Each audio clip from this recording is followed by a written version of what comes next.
Indian এক দাদাবাবু বলতাছে, খবরদার 1 টাকাও যেন বাংলাদেশে ত্রাণ হিসাবে পাঠানো না হয়। আমি ওই দাদাবাবুকে বলবো, দাদাবাবু বহির্বিশ্বের খবর কি আপনার কাছে আছে? দাদাবাবু, আপনি একটু বাংলাদেশ সম্পর্কে জানেন, তারপরে বাংলাদেশ নিয়ে এইরকম ছোট লোকই দেখাইতে আইছেন, বুঝছেন দাদাবাবু? শোনেন, বাংলাদেশের মানুষ তো তারা, আপনি আশ্চর্য হবেন। একটু বাংলাদেশের সোশ্যাল মিডিয়াগুলো একটু ঢুকে দেখেন দাদাবাবু। দেখেন, মা মারা গেছে 4 বছর আগে, বুঝছেন? সেই মায়ের জমানো লক্ষ্মীর ঘরের টাকা, বুঝছেন?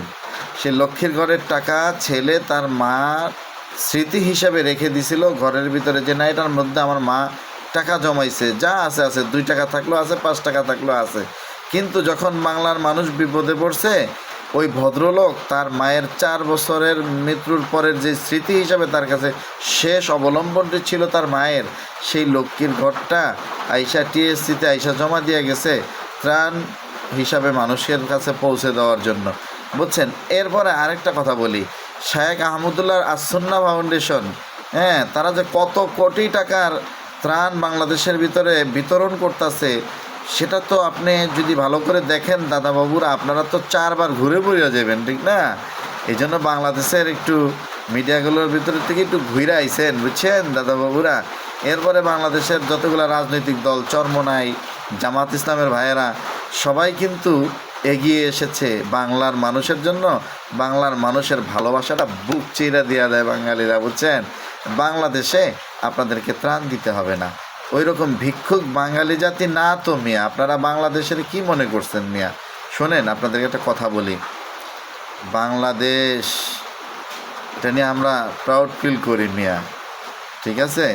তবে আপনাদেরকে আরেকটা কথা বইলা যায়, যদি আপনাদের ত্রিপুরায়, তারপরে আপনি যিনি মন্তব্য করেছেন, আপনারও যদি ত্রাণের দরকার হয়, একটু একটা সোশ্যাল মিডিয়ায় এসে একটা ভিডিও ছাইড়া দিয়েন, আমরা আপনার কাছে ত্রাণ পৌঁছে দেবো ইনশাআল্লাহ, ঠিক আছে? ছোটো লোক হয়েন না, আমরা আপনাদের থেকে ত্রাণ চাই না।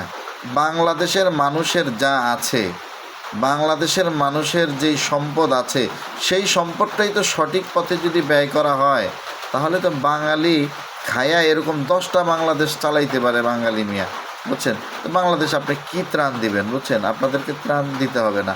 যদি আপনাদের লাগে আমরা দিব। ওই যে আমাদের উপদেষ্টা নাহিদ সাহেব, ধন্যবাদ জানাই তাকে, সে কিন্তু ইটের বদলে পাটকিল দিয়ে জবাব দিয়েছে ভারতকে। বলেছে যদি প্রয়োজনে হয় তাহলে আমরা ত্রিপুরায় আমরা ত্রাণ পাঠিয়ে দিব, কোনো সমস্যা নাই। এটা বাঙালিদের মন ভাই, এটা বাঙালিদের মন, বাঙালি বলে কথা, ঠিক আছে?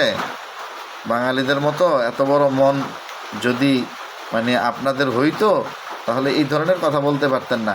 বাঙালিদের মনটা অনেক বড়। দাদাবাবুরা, যদি লাগে কমেন্ট বক্সে জানেন, আমরা পাঠিয়ে দেওয়ার ব্যবস্থা করুন, বুঝছেন?